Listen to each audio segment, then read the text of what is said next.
Buenas noches, hermanos, a todos. Vamos a continuar con nuestro estudio de Hebreos esta noche.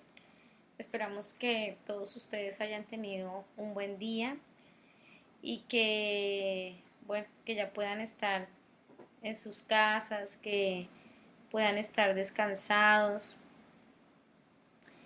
Así que, vamos a darle inicio para que podamos eh, tener nuestro tiempo de Hebreos. Vamos a presentarnos delante del Señor y como siempre a pedirle que sea su Espíritu Santo guiándonos en todo. Padre Celestial, en esta noche te damos gracias por este día. Queremos bendecir tu nombre, queremos agradecerte porque sabemos y reconocemos, Señor, que si vivimos es porque tú vives, porque tú nos das aliento cada día, Señor, para poder invocar tu nombre y para poder estar en esta noche reunidos en medio de nuestras casas. Gracias porque, Señor, tenemos el privilegio de invocarte. Señor, porque tenemos la esperanza de nuestra salvación puesta en ti. Gracias, Señor, porque nos das los tesoros de tu palabra para poder inquirir en ella, para poder, Señor, conocer más a Cristo a través de las Escrituras, que con tanto sacrificio, con tanto esfuerzo ha llegado hasta nuestras manos esta palabra, que a través de los siglos ha pasado, Señor, por tanta persecución, por tanta prueba, pero que hoy tú permites que nosotros tengamos la libertad de tener esta escritura en nuestras manos, que hoy día tu espíritu sigue peleando porque cada vez salga, Señor, una traducción más fiel, más fidedigna a lo que realmente tú quisiste transmitir a tu pueblo, Señor, y vemos tu grandeza en esto, Dios, porque si no fuera por cómo has cuidado tu palabra a través de los siglos, de los años, nosotros no podríamos hoy disfrutar de reunirnos, de leerla, Señor, de poder buscar en ella a Cristo, Señor. Y oramos en esta noche porque seas tu Espíritu Santo revelándonos a Cristo a través de lo que vamos a leer, a través de lo que vamos a estudiar. Solo tú conoces, Espíritu Santo, lo que está detrás de cada verso, lo que realmente tú quieres transmitir al espíritu de cada uno de nosotros, Señor, y oramos porque Cristo pueda ser manifestado a través de cada versículo, de cada capítulo, de este libro en el que estamos entrando, porque solo Él puede darse a conocer a través de las Escrituras y solo tú, Espíritu Santo, puedes abrir nuestro entendimiento a las Escrituras. Te pedimos en esta noche, te pedimos tu permiso para que podamos acceder a los tesoros de tu palabra y que seas tú abriendo y alumbrando los ojos de nuestro entendimiento para que podamos ir más allá de lo que, como dice tu palabra, de lo que pensamos o aún de lo que pedimos, Señor, que en esta noche pueda sobreabundar, Señor, esa profundidad en tu palabra, pero sobre todo no por conocer, sino por conocer a Cristo, por conocer al centro de estas escrituras, por conocer, Señor, aquel a quien estas escrituras apuntaron desde el Génesis hasta el Apocalipsis, Señor, por querer darnos a conocer al Hijo de Dios, a Cristo, nuestro ejemplo, nuestro modelo, a seguir, aquel quien el Padre puso como nuestra estatura, como nuestra medida a alcanzar. A Él anhelamos conocer a través de estos pasajes, a través de este libro que estamos estudiando en esta noche, Señor. Y te damos gracias, amado, en el nombre de Jesús. Amén. Igual que el día de ayer, es importante comenzar entendiendo que todas las escrituras siempre apuntaron a Cristo, o sea, desde Génesis hasta Apocalipsis, el sentido, el deseo, la razón por las que las escrituras eh, fueron hechas es para que nosotros pudiéramos conocer a Cristo. Él está contenido en cada libro, está contenido en cada capítulo, en cada historia. Hay algo que el Padre dejó ahí acerca de Cristo y con el paso del tiempo, de los años, la palabra dice que solo los entendidos han llegado a ver o han logrado poder empezar a descubrir a Cristo, ¿no? Muchas de las cosas que nosotros hoy conocemos de la Biblia eh, han llegado por interpretaciones de otros, porque otros pudieron ver pero realmente cuántas personas pueden encontrar a Cristo en las Escrituras. No son muchas. Entonces, la palabra dice, cuando ustedes leen salmos, por ejemplo, como el Salmo 119, habla de todos los efectos que tiene en nuestra vida, no solamente el leer las escrituras, sino el guardar las palabras que oímos del Señor, y habla cómo esas palabras llegan a convertirse en una lámpara, o cómo esas palabras dice la palabra que quien realmente tiene las palabras de Dios en su corazón, esa persona no pecará contra él, ¿verdad? Entonces, realmente las escrituras combinadas con la palabra que viene de la boca del Señor es algo muy, muy, muy poderoso. Pero más allá del conocimiento, más allá del efecto que tienen en nosotros, las escrituras siempre han buscado que podamos ver a Cristo, que podamos ver al Hijo de Dios. Tengan en cuenta que cuando recién una persona comienza a leer la Biblia o comienza a tener contacto con las escrituras, lo primero que busca es recibir respuestas a través de la Biblia o conocer más, ¿verdad?, acerca de ciertas cosas, pero muy pocos son encaminados a poder encontrar a Cristo. Y la verdad es que sin Cristo las escrituras no tienen ningún sentido. Sin Cristo las escrituras o esta Biblia que nosotros leemos es un libro más de historia, ¿sí? Por eso encontraremos a través de los tiempos tantas personas que pueden decir que han leído las escrituras y nada ha pasado en sus vidas, o que eso no ha traído ninguna transformación, y evidentemente ocurre así. O sea, se necesita una revelación de Cristo para que las escrituras realmente tengan un efecto en nuestra vida. Entonces, por eso también pasa que muchos cristianos leen la Biblia y no pasa nada en sus vidas, y te dicen, pero mira, yo leo la Biblia todos los días, yo hago esto, y como que nada se me queda, nada pasa, y eso resulta es porque se requiere una revelación de Jesucristo, porque es que las escrituras no son nada sin Cristo. O sea, desde el comienzo el objetivo de todo lo que se escribió siempre fue que pudiéramos ver al Hijo, que pudiéramos poder contemplarlo a Él. Entonces es muy difícil poder que las escrituras tengan un beneficio en nuestra vida, o que realmente nosotros podamos ir a otras dimensiones, si es que Cristo no es el centro o no es lo que estamos buscando a través de leer la palabra. Y es muy importante esta noche que entendamos que no se trata solamente de saber estudiar la Biblia, o no se trata solamente de saber leerla, o no se trata simplemente de leerla, sino aún la motivación de nuestro corazón influye muchísimo en la manera en que podemos leer las escrituras. O sea, si mi motivación es encontrar respuestas solo para mí, puede que las encuentre, por supuesto. O sea, no es que no las voy a encontrar, pero no va a ser tan efectivo como si mi motivación es que Jesucristo se me sea revelado a través de lo que leo. Solo en los evangelios, solo en los primeros 3 evangelios, Jesús se muestra de una manera diferente, ¿sí? Hay un evangelio que te lo muestra como un servidor, otro que te lo muestra más en su parte humana, otro te lo muestra como el Hijo de Dios, o sea, solo en los evangelios. Entonces, aún a la hora de leer, de estudiar las escrituras, nuestra motivación debe ser correcta para que el Espíritu Santo también pueda actuar, porque el punto es que Cristo es el fundamento de todas las cosas.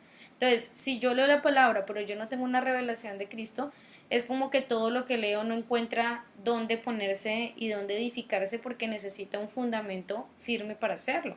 Entonces, con esta pequeña introducción, es importante que entendamos que a la hora de leer las escrituras no es solo el tema de obedecer en leerlas. O sea, hay muchos factores que implican que realmente el Espíritu Santo abra las escrituras para mí, y eso va desde la motivación que yo tengo para leerla, ¿verdad?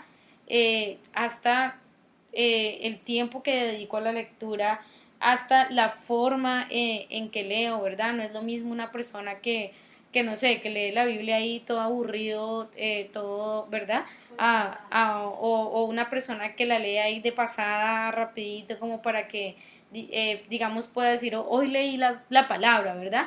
Al que se detiene, al que repite los versos, al que lo lee en voz alta, al que subraya, al que se memoriza un verso, ¿verdad? Al que hace sus notitas ahí al lado de la palabra, o sea, nunca va a ser igual, nunca va a ser igual.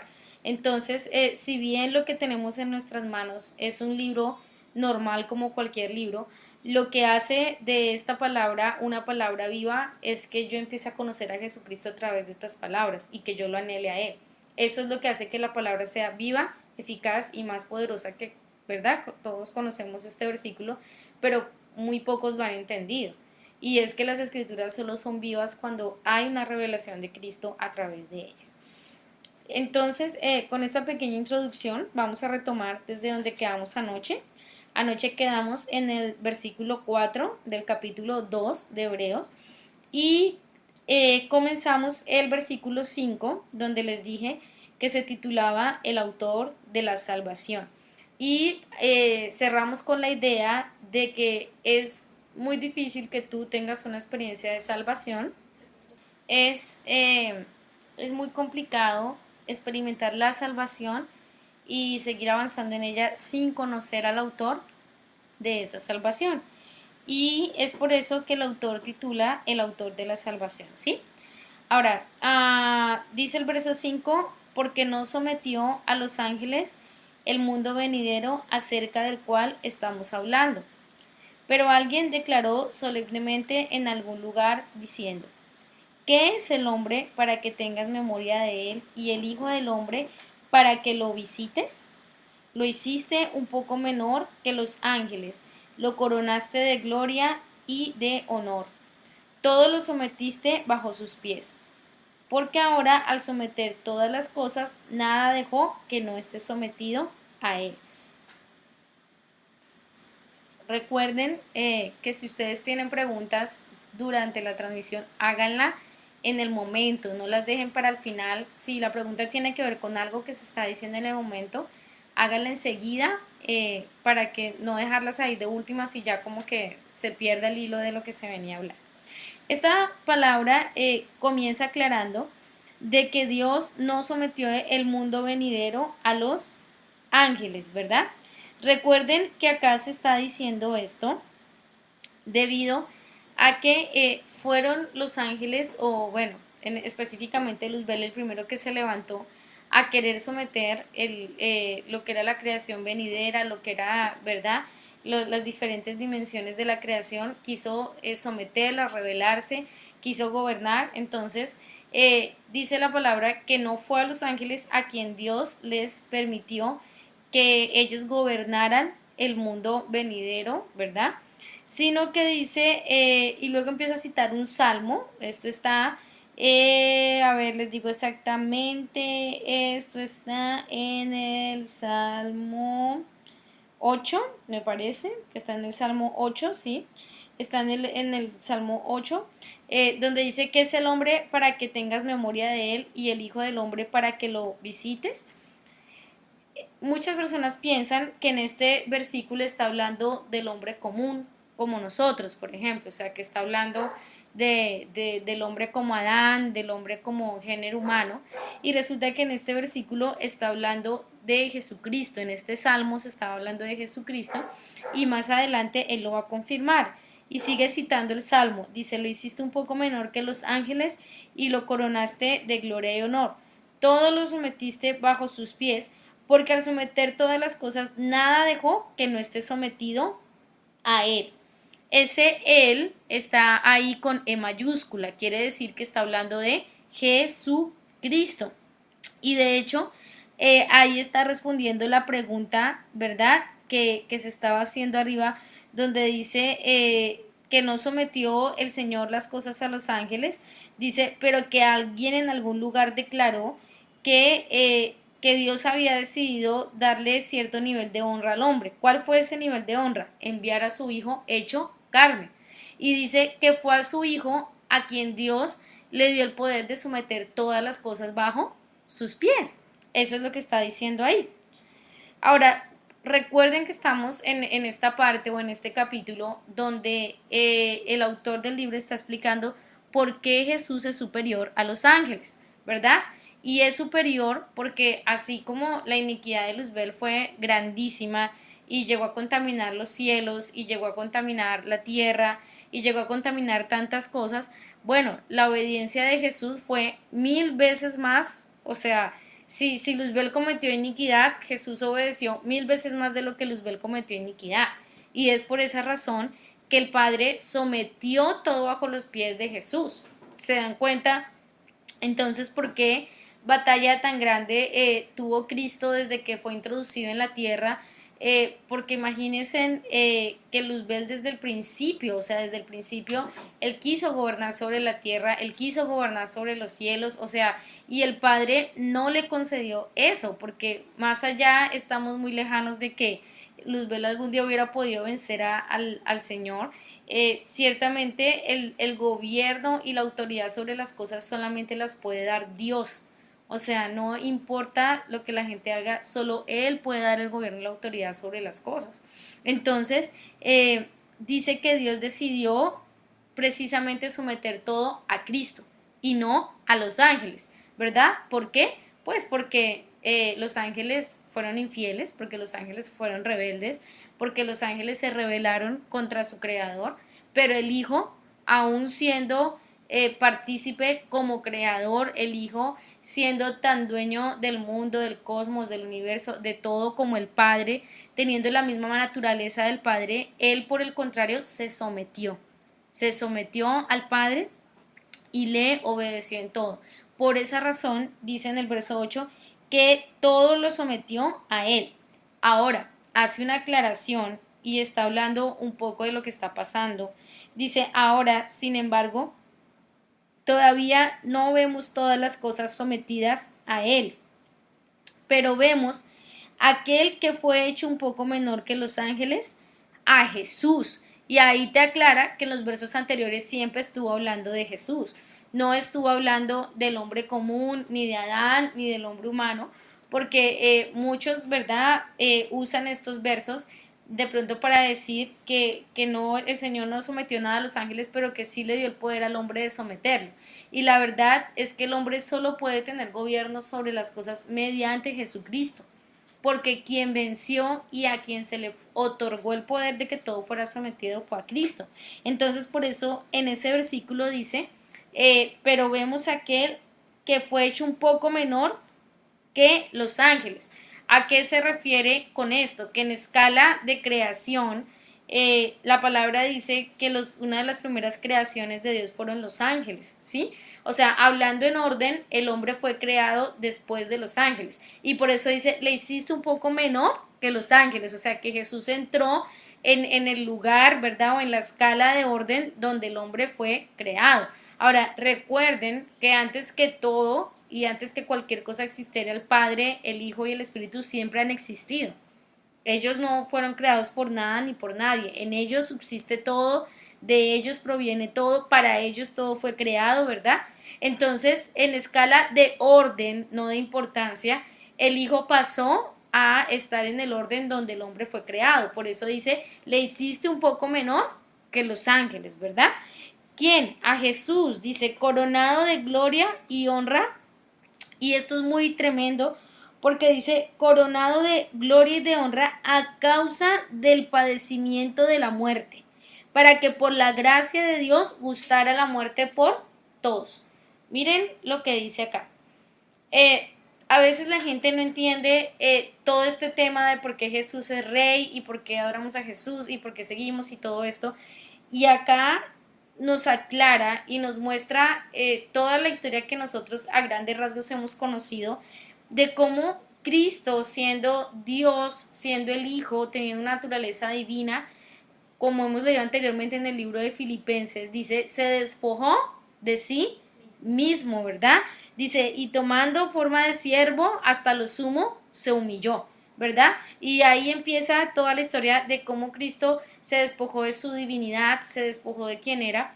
Ahora, todo esto que estamos hablando en esta noche, hay una sencilla razón por la que lo creemos, y es porque hay un espíritu dentro de nosotros que testifica que eso es verdad, ¿sí? No hay otra explicación fuera de la palabra para lo que yo estoy diciendo en esta noche, de cómo Cristo se despojó de sí mismo, tomó forma de siervo, tomó forma de hombre, se humilló, fue despojado de su gloria, de su poder.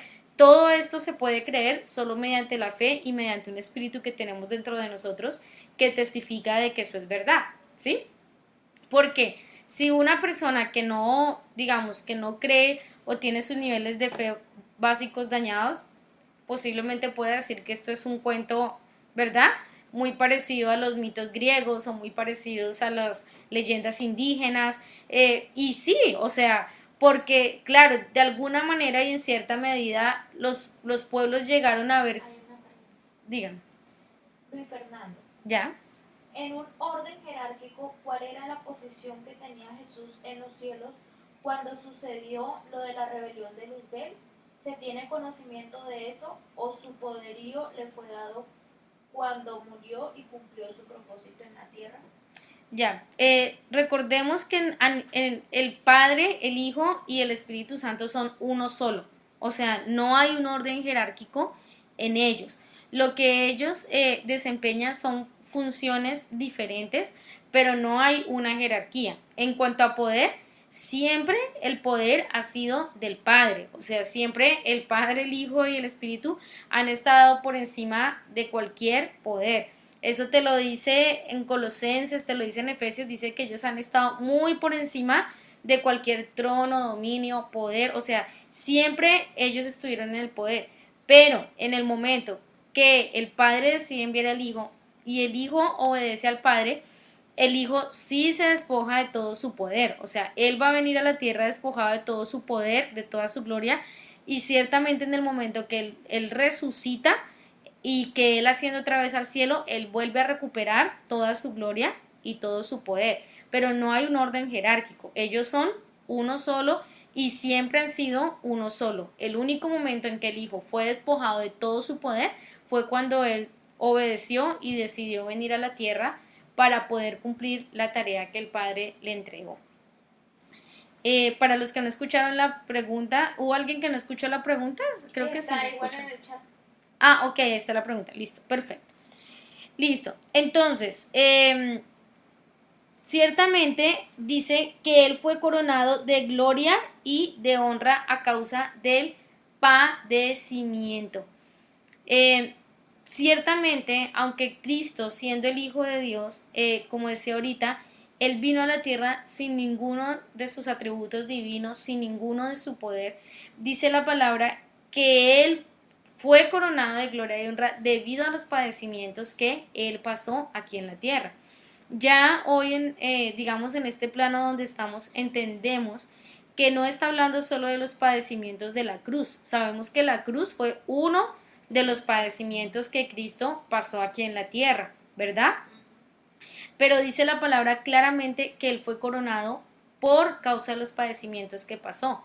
Y allá en el libro de Santiago también nos dice que van a ser bienaventurados los que logren vencer hasta el final porque ellos recibirán la corona de la vida. O sea, hablando de nosotros, ya que el Padre nos ha elegido para ser conforme a la imagen y a la semejanza de su Hijo, y Él fue coronado de gloria y honra a causa del padecimiento, también dice la palabra que el Padre espera un día, ¿verdad? Poner una corona sobre nuestras cabezas, pero ahí dice claramente que a los que venzan, o sea, tal cual como el Hijo venció. ¿Y cómo fue que Él venció? A través de los padecimientos. O sea, el tema del padecimiento es un tema que por lo menos para los que quieren realmente seguir a Jesucristo, es un tema que no se va a poder pasar por alto.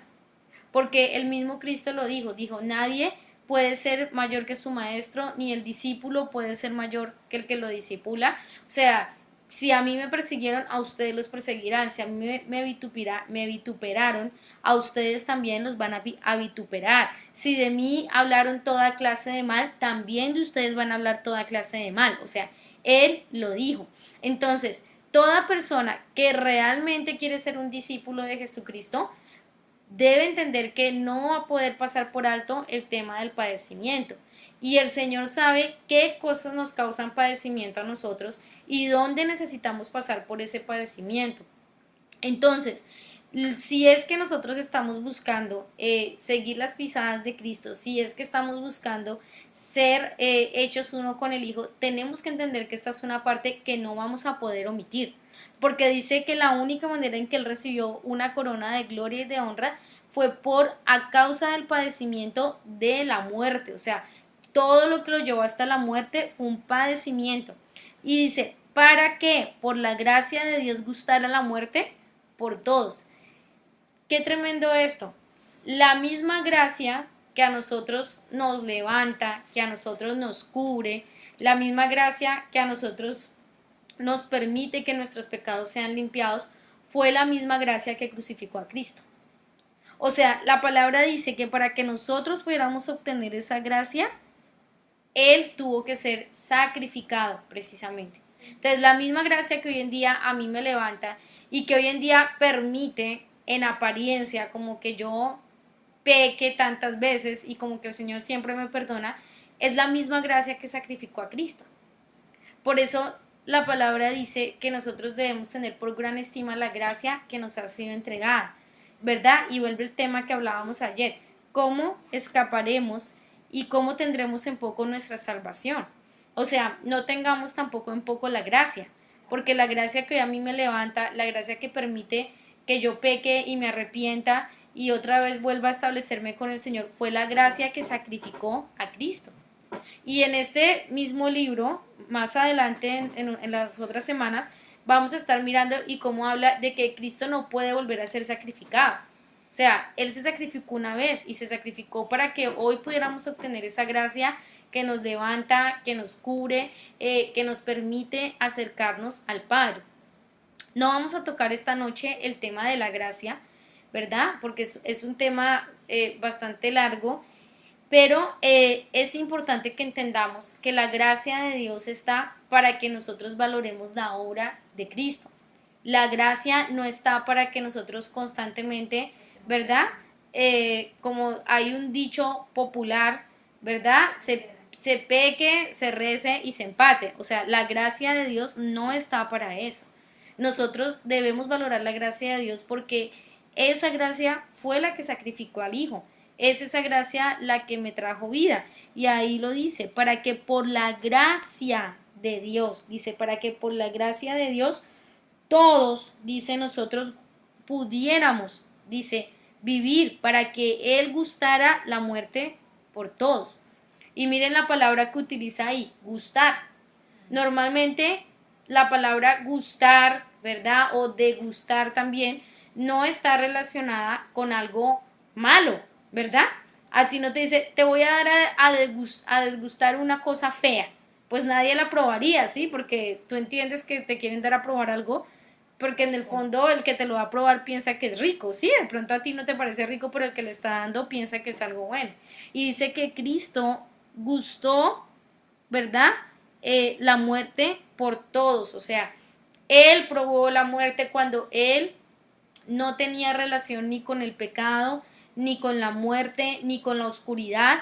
Dice que Él se tomó todo esto por la gracia de Dios, lo probó, tomó la muerte y la probó, la asimiló para que nosotros no tuviéramos que probar la muerte, por lo menos no la muerte donde ya definitivamente no podemos acercarnos al Señor. Y no hablo simplemente de un tema del infierno, ¿sí? La muerte segunda va más allá del infierno. La muerte segunda es aquella que, conociendo al Cristo de la gloria, yo incido en mis pecados una y otra vez, que quiere decir que una vez que Dios me sacó del estado de la muerte, yo vuelvo a caer otra vez en muerte por causa, ¿verdad?, de despreciar la gracia de Dios. Entonces, tengamos en cuenta que el Señor, por la gracia de Dios, esa gracia que hoy me levanta y me cubre a mí, esa misma gracia fue la que sacrificó a Cristo. ¿Ya? Y dice la palabra, más sigue en el versículo 10, porque convenía aquel por cuya causa son todas las cosas y mediante el cual todas las cosas subsisten, que cuando llevó a muchos hijos a la gloria, perfeccionara por medio de padecimientos, vuelve y lo dice, al autor de la salvación de ellos. Miren qué tremendo es esto.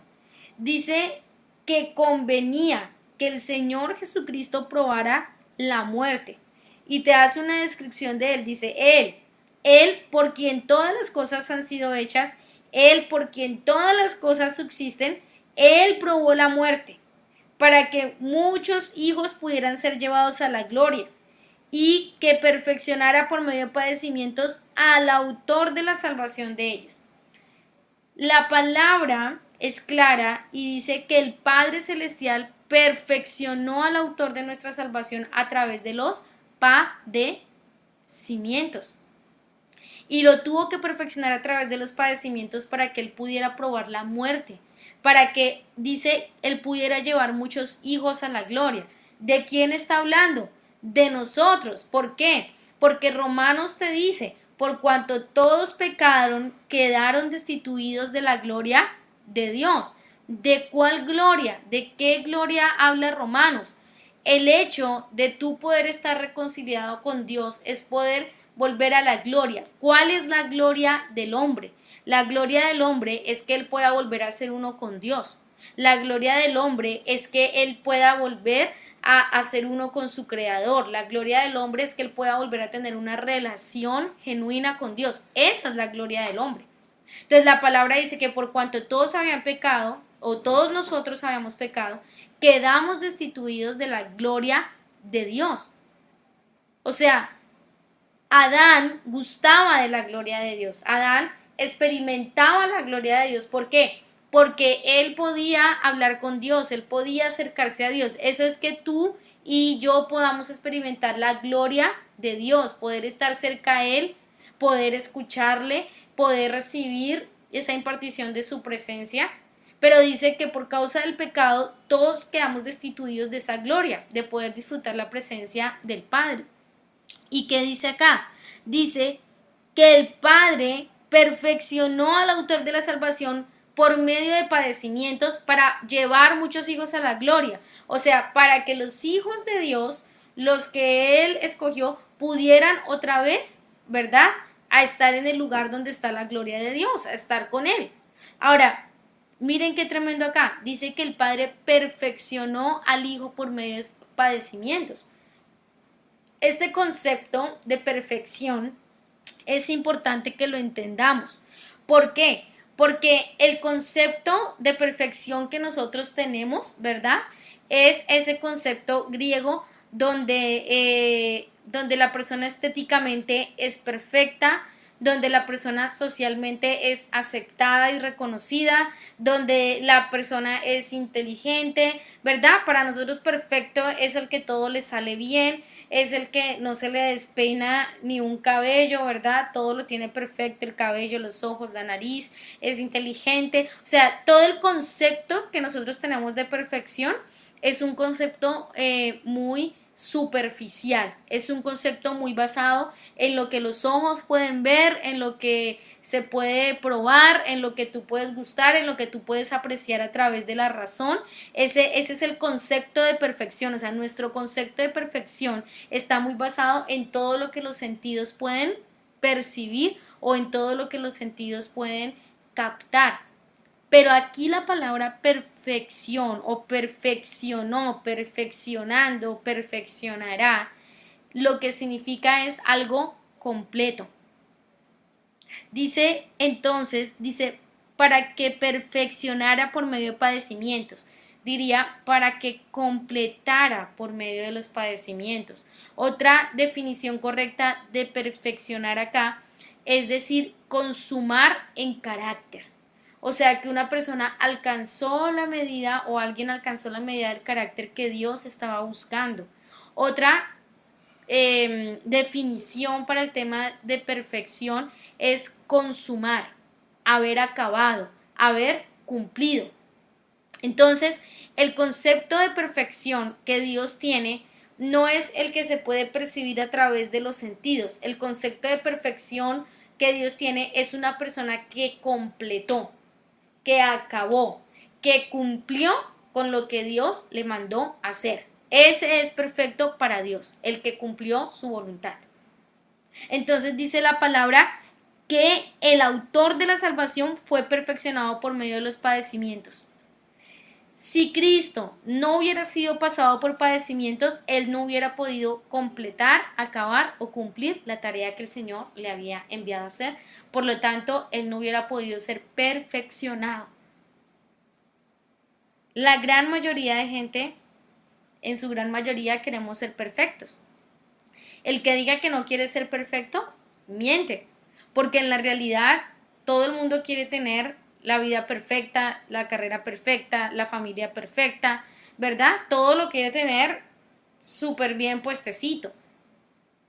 El asunto es que a la luz, a los ojos de Dios, perfecto no es el que tiene todo bien puestecito, perfecto es el que cumple su voluntad, el que acaba lo que Dios le mandó a hacer, el que consuma la obra que el Señor le ha puesto en su mano. Ese es perfecto y completo. Y si el autor de la salvación fue completado o perfeccionado a través de los padecimientos, ¿por qué nosotros llegaríamos a pensar que vamos a ser perfeccionados a través de otros mecanismos? Si claramente Jesús dijo que si él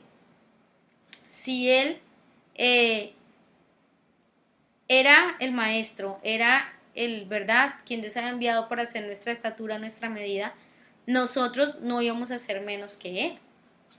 Entonces, por supuesto que Dios nos quiere perfeccionar y la palabra dice que Él quiere hacer ese proceso en nosotros.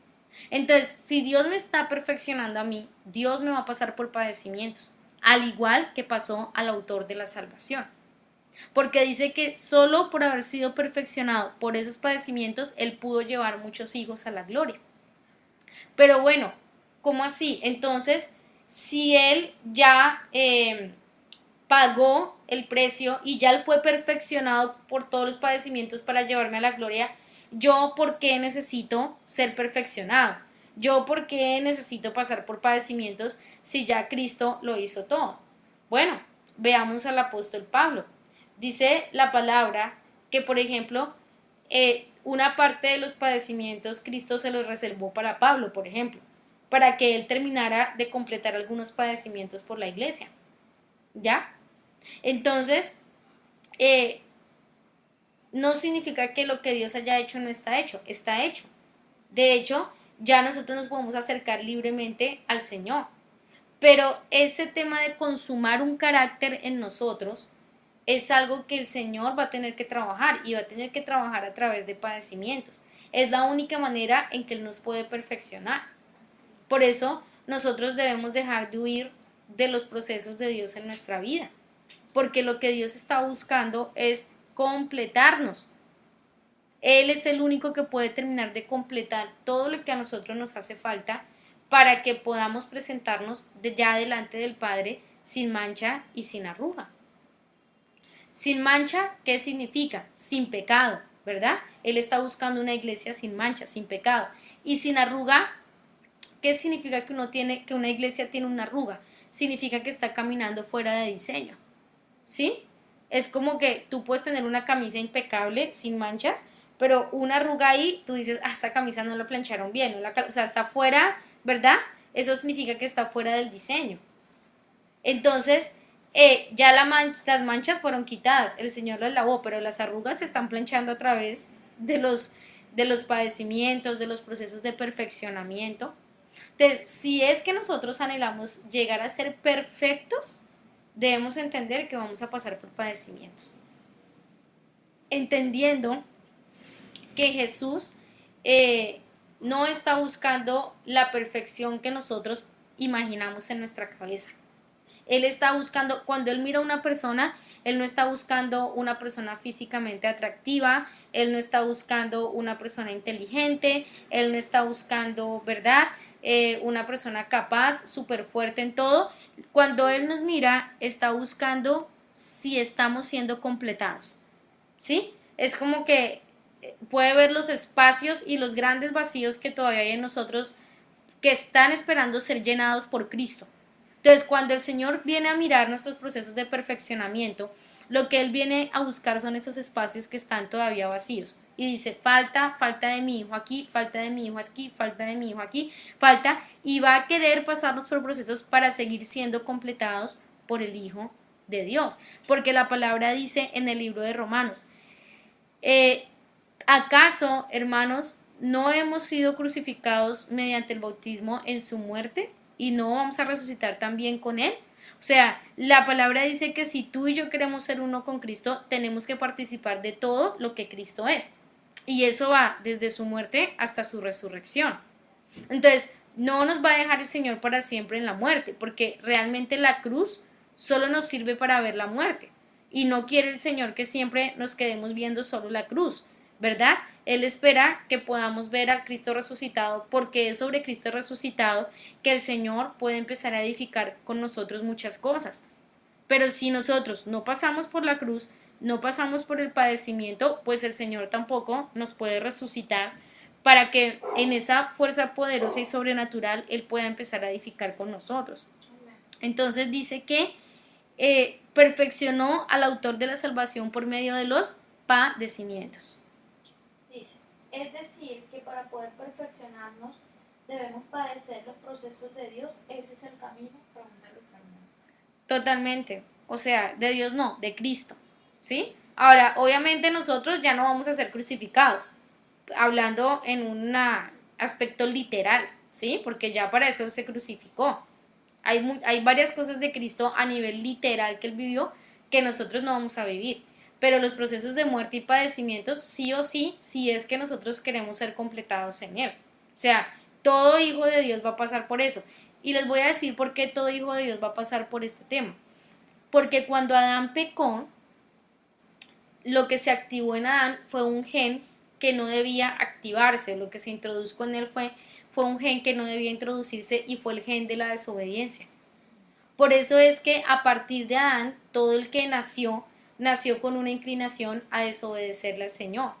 ¿Por qué Jesucristo va a tener que ser pasado por padecimientos, por padecimientos, por procesos, por todo esto?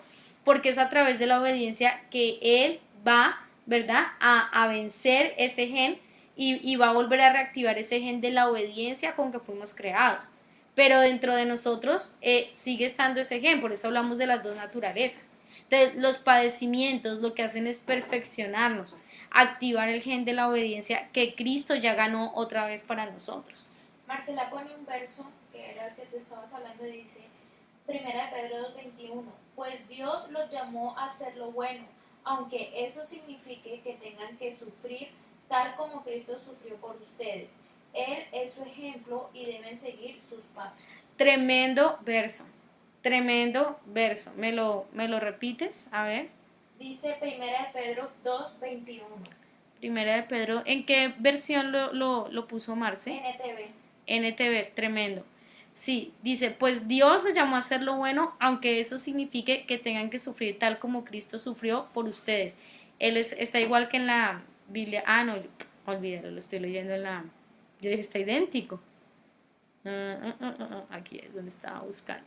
Dice, porque para esto fuisteis llamados, pues también Cristo padeció por vosotros, dejándoos ejemplo para que sigáis sus pisadas. Tremendo verso, Marce, gracias por compartirlo. Creo que eso responde mucho mejor a la pregunta que hizo Luis Fer que aún lo que yo pueda decir. Creo que ese verso, y como ese verso hay bastantes, Todas las cartas de Pablo hablan de que nosotros no hemos sido llamados a pasar menos que Cristo. O sea, dice, si morimos con Él, también viviremos con Él. Literalmente lo dice, si nos crucificamos con Él, también resucitaremos con Él. O sea, yo no puedo ser partícipe solo de la gloria de Cristo, yo tengo que ser partícipe del padecimiento, porque para que Él llegara a la gloria tuvo que padecer. Entonces yo no puedo participar solo de las victorias y de las glorias del Hijo, sino que voy a tener que participar también de sus padecimientos. Tremendo verso, muy bonito. Me gustó mucho ese verso, muy lindo, no lo conocía ese verso de Pedro. Entonces dice que esto le convenía, que le parece que a nadie le conviene el sufrimiento. ¿A quién le conviene sufrir? ¿A quién le conviene padecer? En teoría, a nadie. Pero dice que al autor de la salvación le convenía para llevar muchos hijos a la gloria. Entonces, cuando a ti te hablan de que algo te conviene es porque es bueno. Y es verdad, como dice ese versículo que nos mandó Marce, que así sea, así estamos haciendo cosas buenas y tengamos que pasar sufrimiento por eso, por causa de Cristo, pues toca, ¿verdad? Porque dice, Dios los llamó a hacer lo bueno, aunque eso signifique que ustedes tengan que sufrir. Entonces dice que a Él le convenía. El verso 11, porque el que santifica y los que son santificados son todos de uno. Ahí te lo está diciendo. Dice, el que santifica, ¿quién? Cristo. Y los que son santificados, ¿quiénes? Nosotros. Dice, son todos de uno. ¿De quién? Del Padre. Del Padre. Por esta razón no se avergüenza de llamarlos hermanos. Qué tremendo versículo es este. Dice que Jesús no se avergüenza de llamarte hermano a ti y de llamarme hermana a mí. O sea, cuando Jesús nos mira y nos dice hermanos. Yo creo que son pocas las personas, bueno, pocas, hablo de las que yo conozco, no solo en la congre sino fuera, que realmente han logrado disfrutar de una relación hermanal sana, ¿no? Normalmente la gente casi siempre tiene a veces recuerdos no muy gratos con sus hermanos, ¿no? Los hermanos duran peleados a veces muchos años y cuando son grandes es que se vuelven a reconciliar y se pueden entender y todo ese tema, pero qué tremendo, dice que por causa de todo lo que el Señor pasó, Él no se avergüenza de llamarnos hermanos. Y no es precisamente que no se avergüence porque las cosas que nosotros hagamos muchas veces no sean vergonzosas. No se avergüenza porque Él sabe todo lo que pasó para que nosotros pudiéramos llegar a ser establecidos como hijos de Dios y como hermanos de Él. Entonces, diciendo, proclamaré tu nombre a mis hermanos. ¿Qué fue lo que Cristo vino a hacer a la tierra? Bueno, Él vino a dar a conocer el nombre del Padre. ¿Recuerdan que hemos hablado muchas veces de la tarea de Cristo? ¿Cuál fue la tarea que Él vino a hacer? A darnos a conocer el nombre del Padre. Entonces dice, diciendo, proclamaré tu nombre a mis hermanos. Y este versículo es tremendo, escuchen esto. En medio de la iglesia te cantaré alabanzas. ¿Saben qué es lo que está diciendo este verso? Que cuando nosotros estamos alabando al Padre, Jesús desciende en medio de nuestras alabanzas y Él empieza a profetizar con nosotros. Eso es lo que está diciendo ahí. Ahora, entiendan que todo esto Él lo pudo hacer después de que pasó por padecimientos y dice que Él desciende en medio de las alabanzas de la iglesia. Ahora, eso sí es que la iglesia está levantando una alabanza correcta. Pero dice que Él desciende y empieza a profetizar en medio de nosotros el nombre del Padre. Y acá es en este momento quiero hacer un pequeño alto, donde nosotros deberíamos ya hoy por hoy entender por qué la alabanza es algo tan importante en la congregación. ¿Por qué le damos tanta lata al tema de la alabanza a nivel de cómo llegas tú delante del Señor? ¿Cómo te preparaste toda la semana para llegar el día domingo, en nuestro caso, a alabar al Señor? O sea, ¿cuántos de nosotros no daríamos porque en medio de un tiempo de alabanza, si llegamos correctamente preparados, nuestros ojos espirituales fueran abiertos y pudiéramos ver a Jesucristo ahí en medio de nosotros profetizando y dando a conocer el nombre de su Padre? Yo te digo una cosa, cuando una persona logra ver a Jesucristo en medio de la alabanza y lo escucha profetizando el nombre de su Padre, la vida de esa persona cambia para siempre. Yo te aseguro que si la gente fuera más consciente que cuando nosotros levantamos una alabanza genuina a Dios, en medio de esa alabanza desciende Jesucristo y empieza a profetizar con nosotros y a proclamar el nombre del Padre, yo te aseguro que nadie llegaría a la reunión sin haberse preparado entre semana para traer una alabanza al Señor. De verdad que nuestro anhelo sea que el Hijo pueda descender en medio de nuestras alabanzas. Qué tremendo que en una casa se levanten alabanzas al Señor y pueda descender el Hijo ahí a profetizar en medio de las alabanzas. Porque Él lo dice, en medio de la iglesia te cantaré. En medio de la iglesia. O sea, qué tremendo estar cantando y de repente que el Padre abra tus ojos y tú veas a Cristo ahí a tu lado cantando y alabando al Padre y dando a conocer el nombre del Padre. Yo te aseguro que alguien que tiene, y nosotros en algunas ocasiones lo hemos percibido. Nosotros en algunas ocasiones hemos percibido como Cristo y empieza a dirigir la alabanza.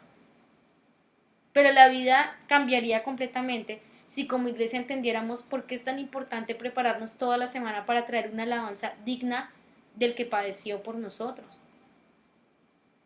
¿Qué tal si todos durante la semana estuviéramos pensando, el domingo me voy a encontrar con Cristo? El domingo me voy a encontrar en las alabanzas con Cristo. El domingo Cristo va a venir para enseñarnos algo del Padre. ¿Se imaginan que toda la semana nosotros tuviéramos ese pensamiento? Tremendo. ¿Cómo nos prepararíamos? ¿Cómo llegaríamos a la alabanza? ¿Cómo llegaríamos al tiempo de asamblea? Yo te aseguro que nuestros tiempos de asamblea serían muy gloriosos si toda la semana es como cuando tú tienes una cita importante con alguien y dices, este día me voy a encontrar con esta persona, ¿verdad? Y uno toda la semana piensa en qué se va a poner, en qué perfume va a usar, en qué es lo que va a hacer. Si bien la apariencia externa es muy importante para ir a la reunión, es más importante la, lo que está pasando interiormente, la manera en que yo me preparé, así como yo peino mis cabellos, me perfumo, busco mi camisa de la mejor marca o la mejor para, ¿verdad?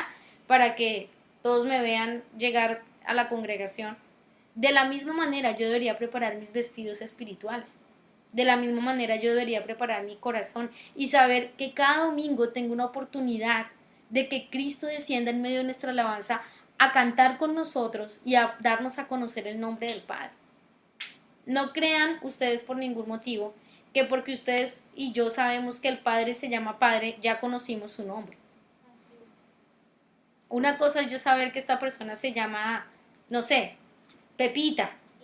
Ya, yo sé su nombre.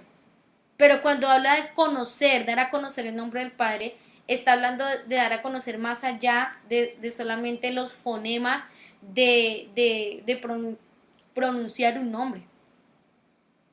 Qué tremendo sería si nosotros toda la semana nos preparáramos para decir, el domingo nos vamos a encontrar con Cristo en la alabanza y yo quiero saber lo que nos va a venir a dar a conocer del Padre y nos preparáramos, llegáramos con, mejor dicho, con toda nuestra disposición, preparación, anhelantes de ver que va a descender Cristo a hablar en medio de nosotros. La pastora puso un verso, Filipenses 2:30, pero no puso que... Ya, busquemos a ver Filipenses 2:30.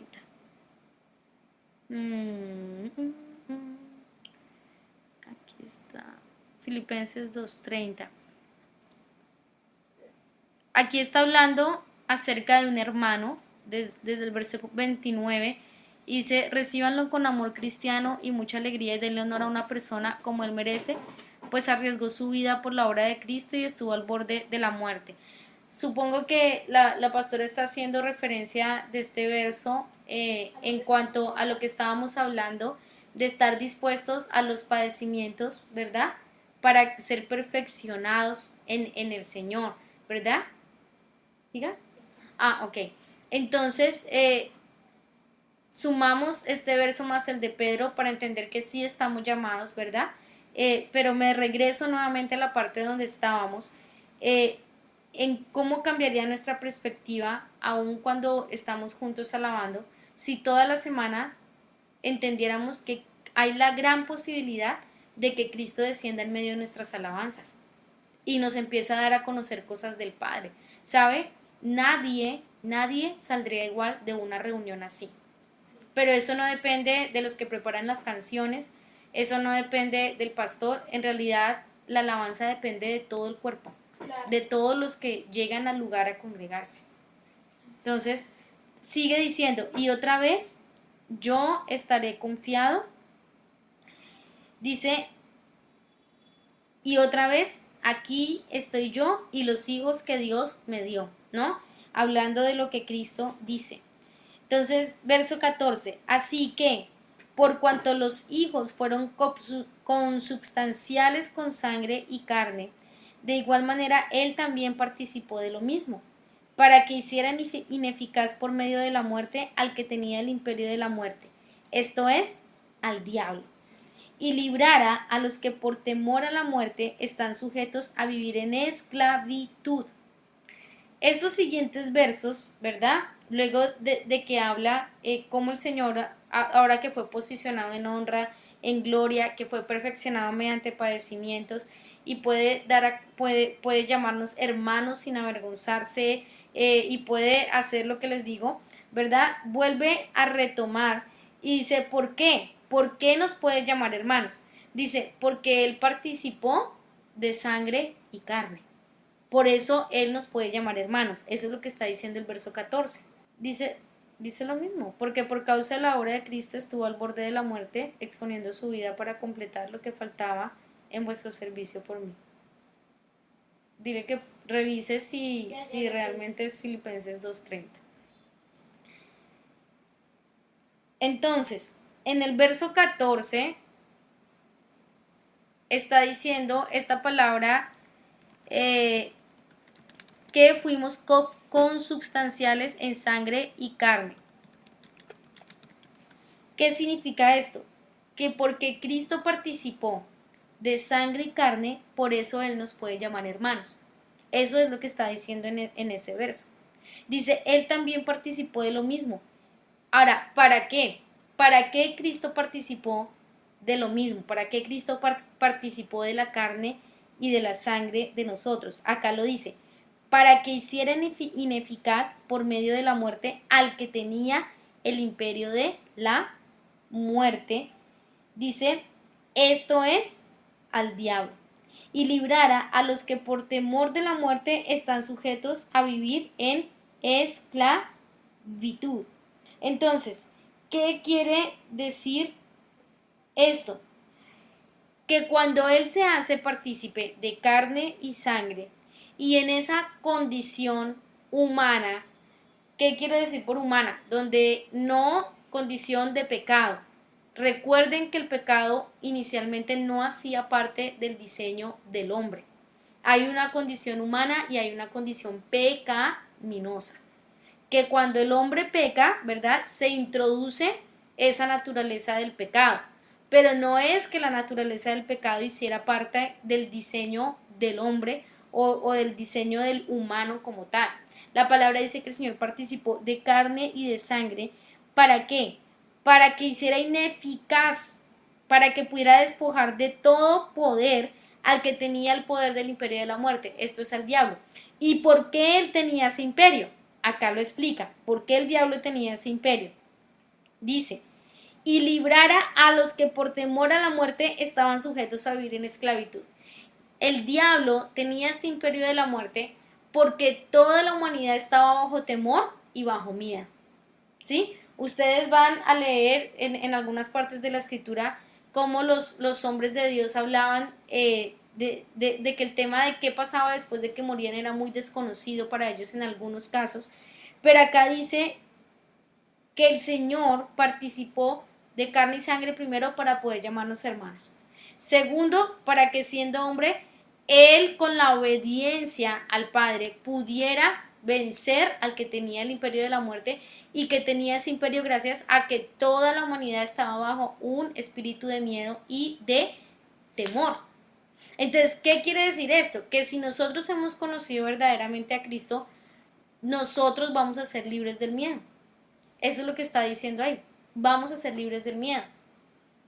Ahora, la palabra claramente aquí no está hablando de un temor bueno, ¿sí? El temor bueno es el que nos acerca a Dios. El temor bueno es el que nos pone el freno para no hacer cosas que Dios no le agrada. El temor bueno es el que dice, yo quiero hacer esto, pero no estoy seguro si es lo de Dios, mejor no lo hago, ¿verdad? O si yo sé que a Dios no le agrada, aunque yo quiero hacerlo y tengo todas las ganas de hacerlo, no lo voy a hacer porque yo sé que el Señor no está en esto conmigo. Ese es el temor bueno.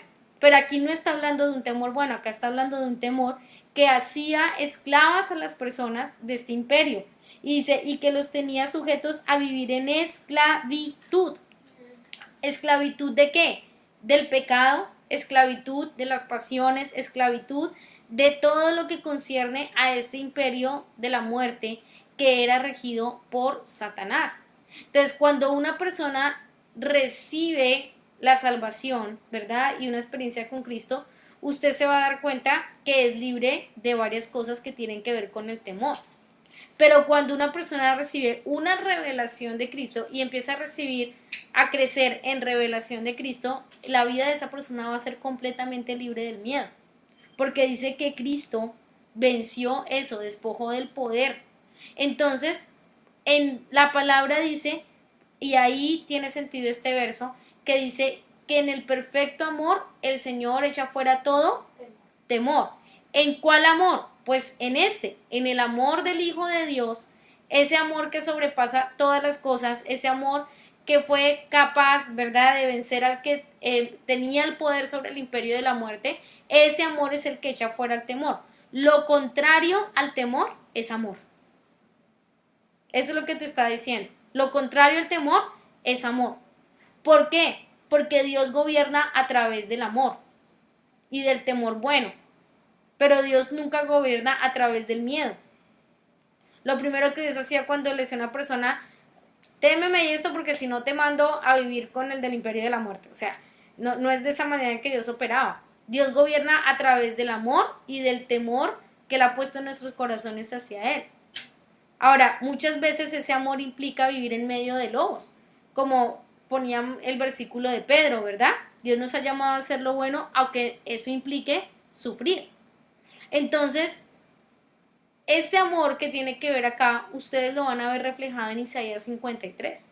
Ahí te dice cómo el Señor cayó, no se defendió, no peleó, no porque él tuviera temor, sino porque era la manera en que él iba a vencer a ese imperio.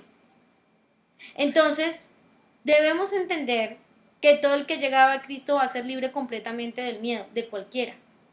Pero ¿por qué todavía sentimos miedo? ¿Por qué todavía tenemos miedos al futuro? Tenemos miedo a enfermar, tenemos miedo a tantas cosas. ¿Por qué tenemos miedo? Te lo voy a decir, porque no se ha recibido una revelación de Jesucristo. En la medida que vamos creciendo en la revelación de Jesucristo, el miedo va saliendo de nuestras vidas y nos va preparando para gobernar a través de su amor. ¿Qué hace un buen discipulado? Un buen discipulado te prepara para gobernar a través del amor. Te prepara para no defenderte, te prepara para morir, porque ese fue el discipulado que Cristo dio. Entonces, mientras busquemos defendernos, el Hijo de Dios no va a ser revelado. Por eso la palabra dice que Él como un cordero fue al matadero, no pronunció palabra alguna, no maldijo a sus trasquiladores. Eso es lo que está diciendo ahí, cómo Él gobernó a través del amor, y por eso Él pudo vencer el miedo. Entonces, mientras busquemos defendernos, el Hijo no puede ser revelado. El que tiene miedo no le importa vender su semilla con tal de preservarse y guardar su propia vida. No, pero ¿qué dirán? ¿Pero qué va a pasar? Pero es que yo no quiero que piensen esto de mí, pero es que esto es muy costoso para mí. El que vive en miedo va a buscar siempre preservar su vida. Y Él lo dijo, si alguno quiere ganar su vida, la perderá. ¿Quién está dispuesto a perder su vida? El que ha sido libre del miedo.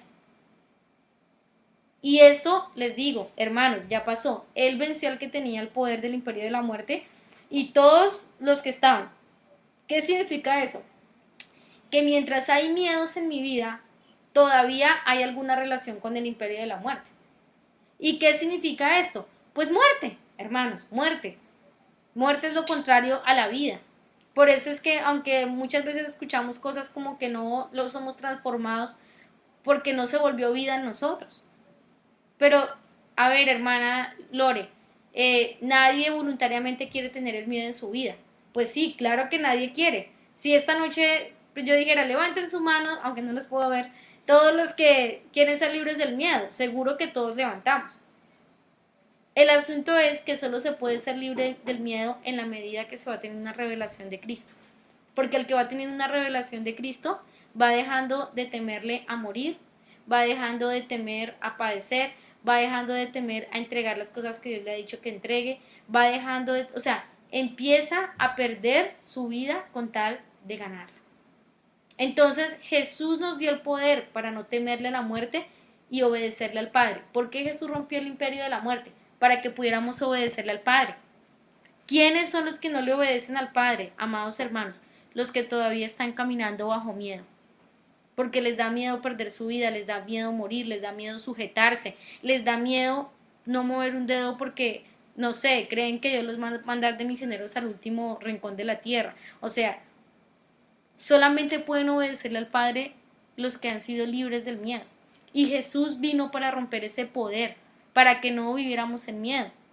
El verdadero discípulo va a guardar la semilla y el propósito antes que su propia vida. Un discípulo que ha tenido una revelación de Cristo va a preferir perder su vida antes de sacrificar lo que Dios le ha hablado. Y termina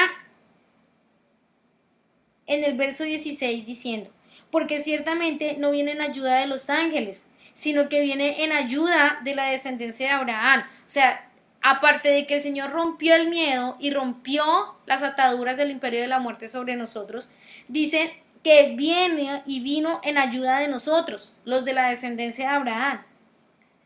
Por lo cual convenía que en todo fuera semejante a sus hermanos, para que les fuera un misericordioso y fiel sumo sacerdote ante Dios para expiar los pecados del pueblo, pues en lo que él ha padecido siendo tentado es capaz de socorrer a los que están siendo tentados. Quiero terminar esta noche entendiendo la correcta traducción de tentación.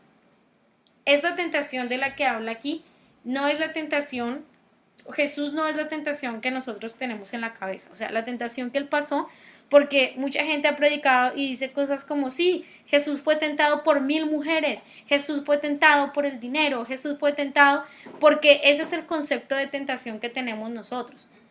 Pero en otra parte de la palabra dice que el Señor sabe guardar de tentación a los piadosos. Los piadosos, la definición de una persona piadosa es la persona que tiene amor por las cosas de Dios y busca vivir en pos de Dios todo el tiempo y tiene celo por las cosas de Dios. ¿Les parece que Jesús califica en esta descripción? Yo creo que sí. Evidentemente la vida de Jesús fue puro amor por las cosas del Padre, celo por las cosas del Padre. Entonces, ¿por qué fue el tentado en estas tentaciones que la mayoría se imaginan si la palabra dice que Él sabe guardar de tentación a los piadosos? Pues porque la tentación de la que está hablando aquí no es esa que nosotros tenemos en la cabeza. La tentación que Jesús tuvo todo el tiempo fue desobedecer al Padre. Esa fue la tentación. O sea, Él no fue que vio a la chica bonita y estaba ahí, Padre, ayúdame. No, no, no. Él no fue que vio la fotografía indebida, la página indebida, y Señor, por favor, ¿qué debo hacer? Quemar esta computadora. No.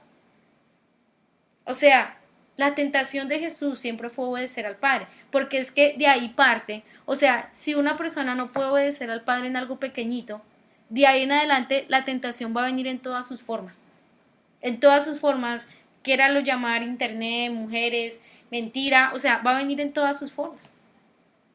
Pero Jesús batalló y luchó fue por completar, por consumar, por terminar la tarea que el Padre le había dado. ¿Y cuál era el afán de Satanás? O sea, apenas, y si podemos ver la confrontación directa que tuvo con Satanás, pero en algunas de las tentaciones que usted le puso, ve que Satanás le trajo a alguna mujer. O sea, ¿de verdad creemos que Jesús tenía problemas con eso? Todo lo que Satanás le pone enfrente al camino es para que él desobedeciera la tarea que él vino a hacer. Porque el asunto es que la tarea no solamente Dios te dice, haz esto. Dios no solo te dice esto, te dice cómo hacerlo, te dice cuándo hacerlo, te dice dónde hacerlo. O sea, Dios es muy específico. Y toda la tarea de Jesús tenía estas cosas claras. Entonces, la tentación de la que habla aquí, que dice que era necesario que él fuera semejante en todo para ser misericordioso, es que él puede entender la debilidad humana. O sea, él puede entender cómo nos cansamos, que nos enfermamos, él puede entender la condición del hombre después del pecado, porque tuvo un cuerpo humano. Pero no está hablando aquí de que él se compadece porque él sintió las mismas ganas de pecar y vivía luchando con los pensamientos. No, Jesús estaba claro en la tarea que él venía a hacer. Y yo te digo una cosa, todas las demás tentaciones se acaban cuando tú te enfocas en lo que Dios te ha dicho que debes hacer con tu vida para Él y la manera en que debes vivir. De ahí en adelante yo te aseguro que la guerra del infierno es para que tú desobedezcas eso que tienes claro. Pero ese temita del pensamiento, del internet, de la mujer, esos son como las bolitas de lana que le ponen a los gatitos. Eso es pura entretención. Eso no es, la tentación real es no cumplir. con las cosas que Dios nos está hablando, no obedecer. Entonces, dice que Él se compadece porque sí entiende que estábamos sujetos al miedo, a la esclavitud, y Él rompió ese poder. Ahora, los que siguen, que se conectan nuevamente a ese imperio por el miedo, es porque no se abren no confían en Jesucristo, no se abren al Padre y le dicen, ¿sabes qué? Ya no quiero seguir preservando mi vida, ya no quiero seguir defendiendo lo mío, ya no quiero seguir defendiéndome a mí, me entrego a ti con toda, haz lo que quieras hacer conmigo, Señor. O sea, Él puede ayudar a quienes exponen de esta manera delante de Él y se compadece, y por eso la palabra dice, diga al débil, fuerte soy. Pero no está hablando de que diga el débil el que está frente al computador buscando lo que no se le ha perdido. No está ahí frente a la foto individual diciendo, ay Señor, tu palabra dice, diga al débil, fuerte soy. O sea, no es de eso que está hablando el Señor. Entonces, dice, para que fuera un misericordioso y fiel sumo sacerdote ante Dios para expiar los pecados del pueblo, pues en lo que a él ha padecido siendo tentado, es capaz de socorrer a los que están siendo tentados. ¿A cuáles tentados son los que va a socorrer Cristo? Y esta es una buena pregunta. Se lo voy a decir esta noche. A los que están buscando obedecer en verdad la voluntad de Dios. Él no va a socorrer al que anda buscando en la computadora, se mete en todas las páginas de noticias, de todo que le salen porquerías, a ese no lo va a socorrer. Él no va a socorrer a la persona que ya le dijo, no vayas allá y va. Él no va a socorrer a la persona que ya le dijo, no te juntes con esta persona y se junta. Él no va a socorrer a la persona que sigue teniendo charlas indebidas por su chat. Él no va a socorrer a la persona que anda en la murmuración, que anda buscando el chisme, que sabe que una persona no es buena y sin embargo se le acerca para que le cuente toda su historia sabiendo que no es una buena persona. No es a esos que va a recorrer el Señor. Aquí dice que va a recorrer a los que están siendo tentados. ¿A cuáles? A los que están batallando por hacer la voluntad de Dios, tal como el Hijo batalló para hacer la voluntad de Dios, y así como después de que el Hijo peleó por cumplir la voluntad de Dios y se enfrentó a Satanás y dice, ángeles vinieron para socorrerlo y fortalecerlo, asimismo el Hijo cuando ve que alguien ha peleado por hacer su voluntad y ha quedado débil y tal vez está a punto de fallecer porque se debilitó, porque ha peleado por hacer la voluntad, viene el Hijo y lo socorre. Y lo mismo dice terminando el capítulo 1 de Hebreos, dice, ¿acaso no envía a los espíritus ministradores para ayudar a los que han de heredar la salvación? Entonces, no nos equivoquemos, Dios no va a socorrer a los que sabiendo hacer lo bueno, no lo hacen. No va a socorrer a los que buscan, ¿verdad? Y no se alejan de las cosas que saben que a Dios no le agrada. Él va a socorrer a los que están peleando por hacer su voluntad. Y cuando esos que están peleando por hacer su voluntad se sienten débiles, o sea, sienten que están a punto de tirar la toalla porque han buscado obedecerle con todo al Señor, dice, ahí viene Él y los socorre porque Él los puede entender. Bris pone un verso súper tremendo de 2 de Pedro 2:9 que dice, el Señor entonces sabe rescatar de tentación a los piadosos. Ahí está. Y reservar a los injustos bajo castigo para el día del juicio. Segunda de Pedro 2:9. ¿En qué versión la puso? No dice. Brisecita, ¿en qué versión pusiste? Ah.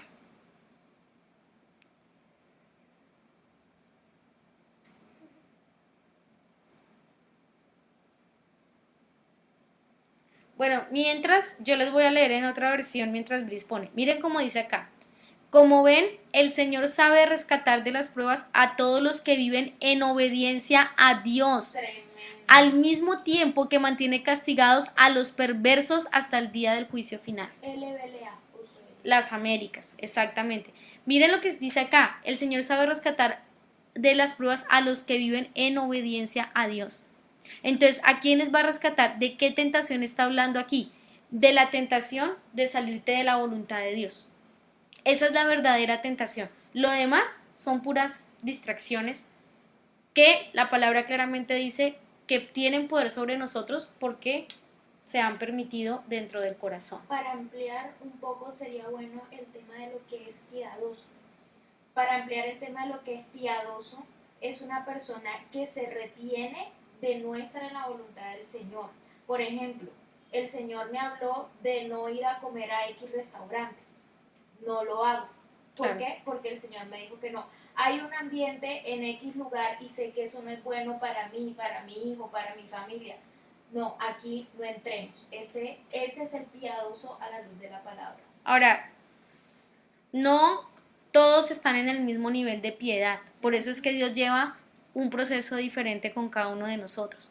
Pero lo que sí dice aquí es que el Señor solo va a rescatar a los que están buscando vivir en obediencia. A ellos los va a rescatar de la tentación. ¿De cuál? De salirse fuera de la voluntad de Dios. ¿Por qué? Porque están buscando hacerla.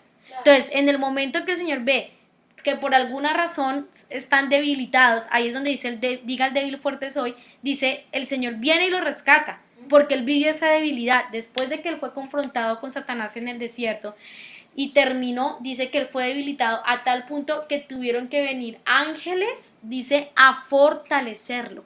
¿Por qué vinieron los ángeles a fortalecer? Porque la pelea que él tuvo con Satanás fue por no desobedecerle al Padre.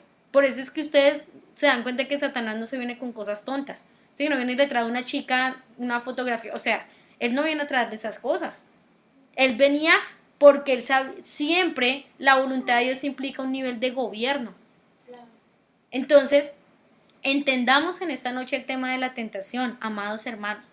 Si en tu corazón y en mi corazón y en mi decisión y en mis acciones está hacer la voluntad de Dios que ya me ha sido revelada en una pequeña medida, en una mediana medida o en una grande medida, ten la seguridad que en el momento que haya debilidad para avanzar en ese camino de la voluntad, el mismo Jesucristo nos va a venir y nos va a rescatar de la tentación de ir a desobedecer al Padre. Pero es de eso. Y es bueno que en esta noche entendamos por eso cuando habla acá, porque mucha gente busca la tentación. Nadie cae en un pecado de la noche a la mañana, hermanos. Nadie. Ni en el más sencillo pecado. Entonces mucha gente dice, pero Señor, ¿por qué caí en esto si tu palabra dice que tú rescatas, que el Señor no se entiende? No, Cristo solo entiende los que buscan vivir en la voluntad del Padre. Y dice, a eso yo voy a rescatar. ¿Por qué? Porque ya yo rompí el imperio de la muerte, porque ya yo despojé ese poder, o sea, porque ya yo tuve victoria en esto. Entonces cierra este verso diciéndonos, Él va a rescatar a todos de la tentación. ¿A quiénes? A todos los piadosos, como en el verso. Miren qué lindo se torna esto, porque miren cómo otros hermanos pueden aportar realmente palabras muy tremendas, muy claras a lo que estamos hablando esta noche. ¿Saben? Yo creo que sí, a partir de este día, tú pensabas que el Señor rescataba de todas las tentaciones, hoy debes entender que no es así. Hoy debes entender que sí hay una condición para que Él nos rescate de la tentación y es estar peleando por mantenernos en la voluntad que nos has revelado, sean en cosas pequeñas, sean en cosas grandes, pero buscar mantenernos. Y ahí vamos a encontrar el socorro del Señor en el momento debido para todas las cosas. Yo creo que el Señor es bueno, pero yo también creo que es un tiempo en que Él está exigiendo un nivel de piedad en su iglesia que se puede dar. O sea, para los muy nuevecitos, pues en su proceso que van, para los que llevan 20 años, o sea, tengan en cuenta que muchas veces hemos caído en cosas, es porque Dios nos ha hablado claro y hemos tomado otro camino. Y por eso terminamos en pecados, terminamos en cosas y decimos, ¿por qué el Señor no me libró de esto? Bueno, la palabra lo dice, Él libra a los piadosos. Si no me libró de algo, es porque yo no estaba caminando en piedad delante de Él. O sea, no había en mí un amor por sus preceptos, no había en mí un amor. De hecho, en la escuela de padres vamos a estar tocando un tema muy interesante este sábado y es por qué razón es que Dios se le revela a Isaac. Dios le va a decir a Isaac por qué se le está revelando y le va a decir que va a ser por algunos aspectos de su padre Abraham. Entonces, si el Señor no me libró a mí de algo y yo caí en algún pecado, no fue porque Él no me quisiera librar, es porque yo no estaba buscando caminar piadosamente delante del Señor. Y cae un poco el concepto de, por ejemplo, por qué fulanito se accidentó, ahí era voluntad del Señor que Claro. se accidentara. Porque menganita se murió, ahí fue los planes del Señor así para su vida. O sea, eso quiebra mucho el concepto del tema de la voluntad del Señor y el tema del control. Y aparte que el tema de la voluntad de Dios es un tema muy desconocido para la iglesia. O sea, la iglesia muy poco conoce de qué es voluntad de Dios y qué no. Y eso es porque la iglesia no conoce cosas como estas que yo le estoy diciendo, que el Señor libra de tentación a todos los piadosos. O sea, si nosotros tuviéramos este concepto claro, yo te aseguro que ahí sacaban un montón de excusas. Que yo caí por esto, por aquello. Mira, si caíste y Dios no te libró, era porque no había una vida piadosa en medio de esto. O sea, nadie cae en algo porque estaba buscando lo bueno, porque estaba buscando obedecer al Señor, porque lo dice la palabra. ¿Cómo podemos saber más de la voluntad de Dios? Bueno, eh, muy posiblemente vamos a estar tocando esos temas. Ahí nos van a entrar a ayudar mucho nuestros amigos no mentiras, ese Benjamín no fue. Pero sí vamos a estar tocando, hemos tratado en algún momento el tema de la semilla de Cristo, el Espíritu de Cristo, ¿verdad? Y cómo la revelación de Cristo es muy necesaria para conocer la voluntad del Señor, porque Él fue quien nos dio ejemplo de seguir la voluntad de su Padre. Entonces, ¿qué podemos pedir esta noche al Señor? Habiendo estudiado este capítulo 2, creo que todos debemos pedir una mayor revelación de Cristo. Que el Señor nos revele esa piedad que había en el Hijo y pueda impartirnos el Hijo de esa piedad a nosotros, y que revisemos realmente qué áreas de nuestra vida son piadosas y cuáles no. Cierto. O sea, realmente en qué áreas de mi vida yo amo las cosas de Dios y peleo por hacer la voluntad de Dios en eso, y qué áreas realmente de mi vida no hay piedad porque me amo a mí, porque busco protegerme a mí, porque busco proteger mis deseos. Creo que eso es lo más honesto que podemos hacer delante del Señor, y pedir que Cristo se nos revele en esa piedad, para que mañana, hermanos, cuando estemos pasando algún episodio de debilidad, podamos ser socorridos por el mismo Jesucristo, podamos ser socorridos por Él y fortalecidos en el poder de su fuerza para seguir avanzando en obediencia. Padre, en esta noche te agradecemos por este tiempo. Oramos juntamente con todos mis hermanos que estamos reunidos por este chat, todos los que han venido a este estudio. Jesucristo, revélate a nuestras vidas. Amén. Hoy te anhelamos, Señor. Entendemos esta noche que eres el único que nos puede enseñar a amar al Padre, que nos puede enseñar a amar las cosas del Padre. Señor, cuánto anhelamos que tú vengas en medio de nuestras reuniones a alabar con nosotros, a darnos a conocer el nombre del Padre. Señor, tú rompiste el poder del imperio de la muerte. Tú rompiste ese poder que nos ataba a través del miedo, para que ya no tengamos miedo de perder nuestras vidas, de entregarnos completamente a ti en obediencia al Padre. Saca esas mentiras, Señor, de todo aquel que teme perder su vida por ti, Señor. Saca esas mentiras para que podamos empezar a vivir en esa piedad, Señor, para que podamos empezar a vivir como el Hijo vivió, siendo perfeccionados a través de su obra, a través de su sangre, a través de su resurrección. Señor, cada área de nuestras vidas está expuesta delante de ti. Mira qué áreas no son piadosas. Mira qué áreas no hemos dejado perfeccionar por ti, Señor. Y hoy delante de ti nos disponemos.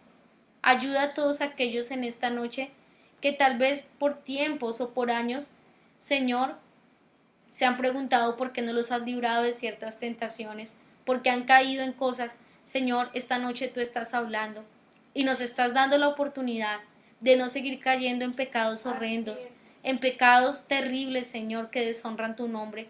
Señor, Padre, tú nos estás esta noche hablando claramente cómo tú, Señor, has dado todo para que nosotros podamos caminar en obediencia a ti. Y aun cuando nos sintamos débiles, tú nos socorres para que te sigamos obedeciendo. Pero, Señor, necesitamos ser formados en piedad. Necesitamos que tú, Cristo, te nos reveles.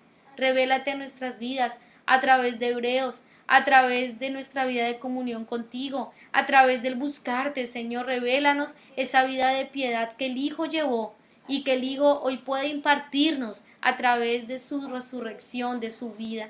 Señor, te honramos en esta noche, y que esta palabra que hemos estado meditando, Señor, tú puedas, mientras dormimos, trabajar en nosotros, Señor. Te damos gracias en el nombre de Jesús. Amén. Hermanos, tengan todos una buena noche.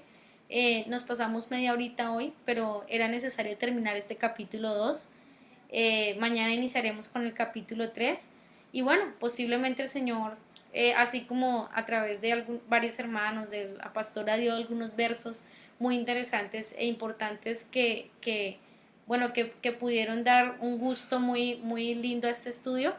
Posiblemente el Señor siga hablando durante la noche, mañana durante el día, leas Hebreos capítulo 3, sí, y bueno, ahí estamos delante del Señor. Tengan paz en todas sus casas y que el Señor les bendiga.